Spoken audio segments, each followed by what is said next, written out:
휴대폰에 뭐가 울리길래 봤더니 80대의 어떤 할머니께서 댓글을 붙였더라고요. 그래서 그 내용을 가만히 보다가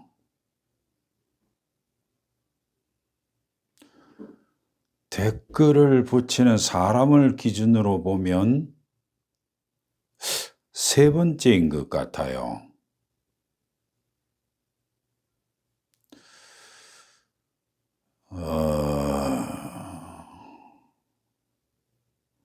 제가 주식에 대한 이야기를 올려놓으니까 해외로 무슨 자금을 돌리는 그 무엇에 대해서 묻는 사람도 있었고, 또 하나는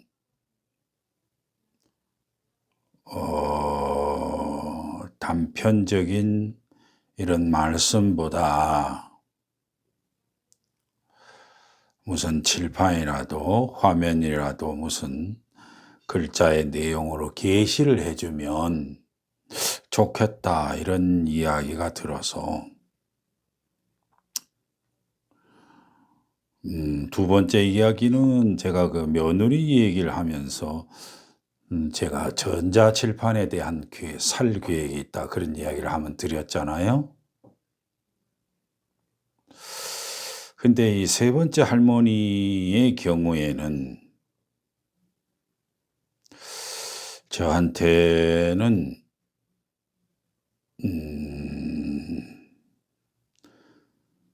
댓글을 길게 다는 편이 아닌데, 근데 그 할머니한테는 댓글을 좀 길게 다룬 것 같아요.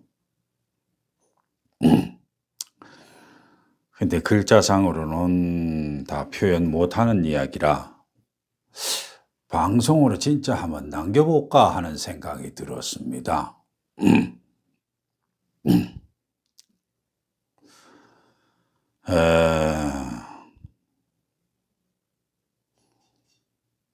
80대라 참 우리가 다 똑같이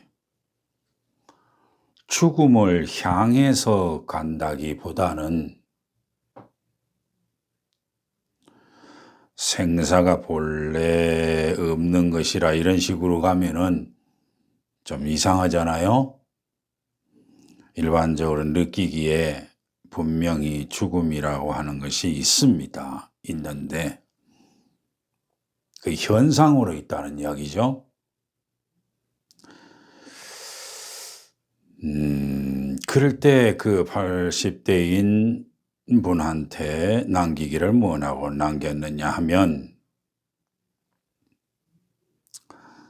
우리는 반드시 한 번은 업경대에 서야 한다. 이와 비슷한 개념이 기독교에서는 생명책이라 그래서 소위 구원을 받았다, 낙원에 간다, 무슨 천국에 있다, 이런 사람들만 그 써놓은 책을 생명책이라고 그러죠. 그런 것을 믿든 안 믿든 건 둘째고,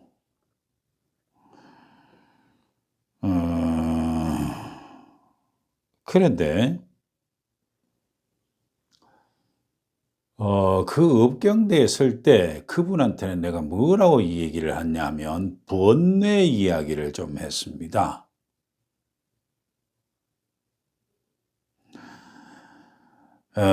불교에서는 번뇌라고 한마디로 이 얘기를 하지만 일반 사람들은 그거를 어디라고 쉽게 알 수 있느냐 하면, 우리 속에 느낌을 포함한 별의별 거 있잖아요. 성질남, 즐거움, 무슨 느낌, 재미있음, 따뜻함, 이와 같은 모든 것을 감정이라고 하거든요.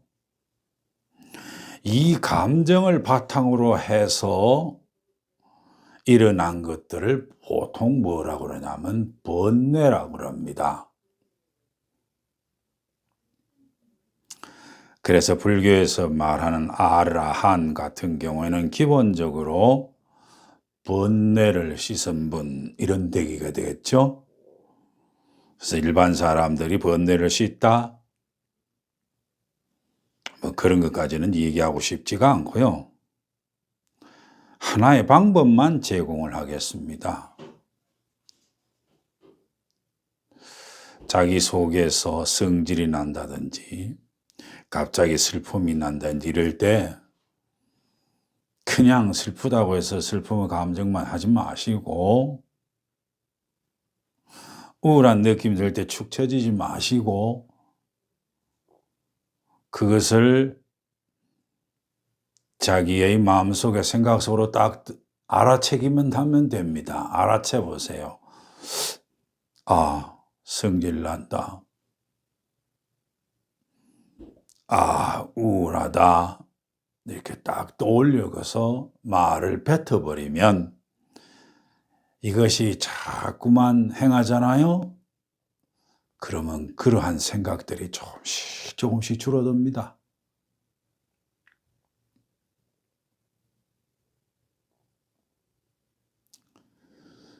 불교인들은 절에 가서 부처님 앞에 참회 기도한다고 대중에서 쭉 있는 데서 특히 금강경, 반야심경을 읊기 전에 참회 기도를 하죠. 기독교에서도 뭘 시작하기 전에 죄지음에 대한 고백을 합니다. 그런데 그 고백을 한다고 해서 그 싹이 어디 가요? 안 가잖아요. 차라리 자기가 자기 속에 일어나는 일을 자기가 말을 함으로 드러내는 것이 오히려 씻는 방편으로서는 가장 좋습니다. 이런 차에 여러분한테 도움이 되겠는지 안 도움이 되겠는지는 모르겠지만 소위 고성들, 즉 말하자면 덕이 높은 분들, 수행을 많이 한 분들, 참선을 많이 한 분들, 수련을 많이 한 분들, 뭐 천주교, 기독교에서도 수도를 많이 한 분, 이런 분들의 공통적인 특징이 하나가 있죠. 불교식으로 보면 좌탈인망이라는 거 아시죠? 좌탈, 즉 앉아서 자기의 몸을 버리는데 인망, 죽음을 스스로 본다, 그런 얘기죠.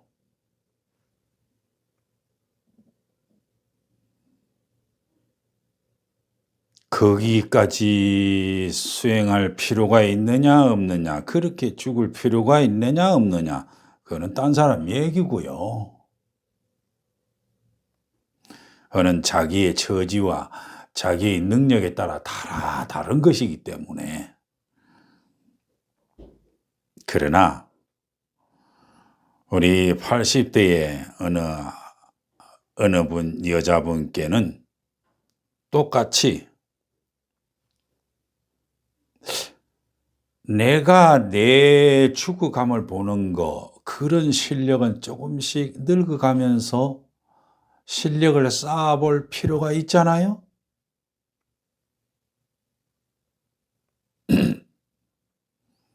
그렇게 하자면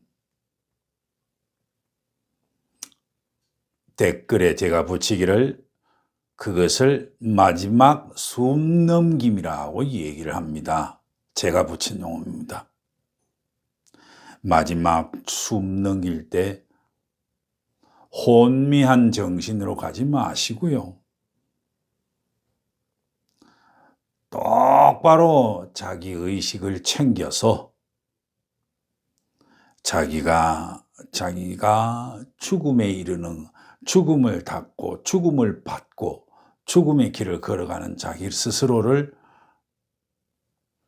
보았으면 합니다.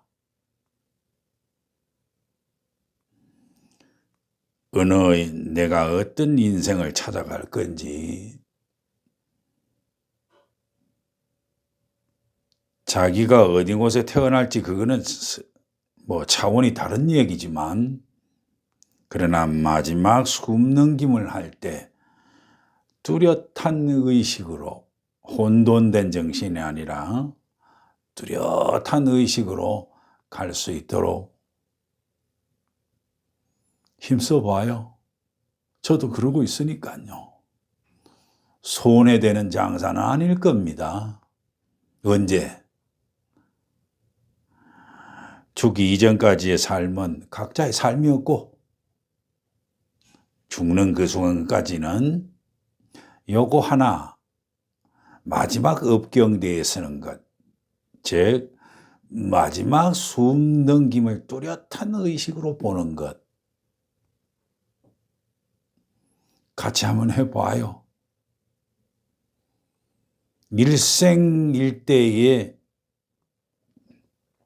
로또는 한번 가져가야 되지 않습니까?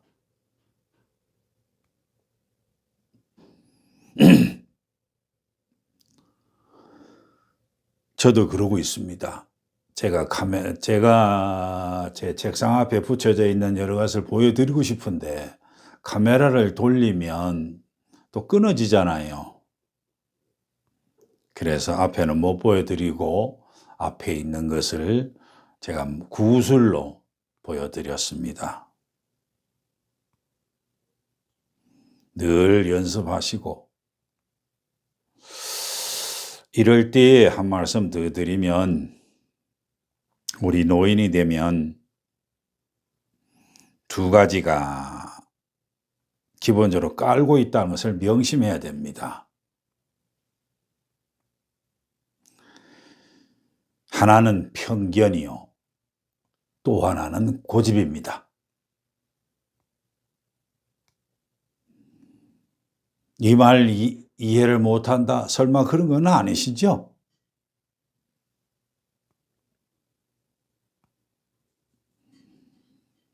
그 다음에는 이제 사람을 사귈 때, 사람을 만날 때 불편한 인연은 될수록 만나지 마세요.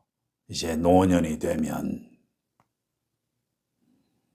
그러나 저는 목회자이기 때문에 저는 그럴 수는 없죠. 왜냐? 하나님의 영이 사람한테 있기 때문에 목회자는 사람을 두려워할 수 없습니다. 할 필요도 없고요. 그 차이일 뿐입니다. 조그마한 힌트가 되었으면 좋겠습니다.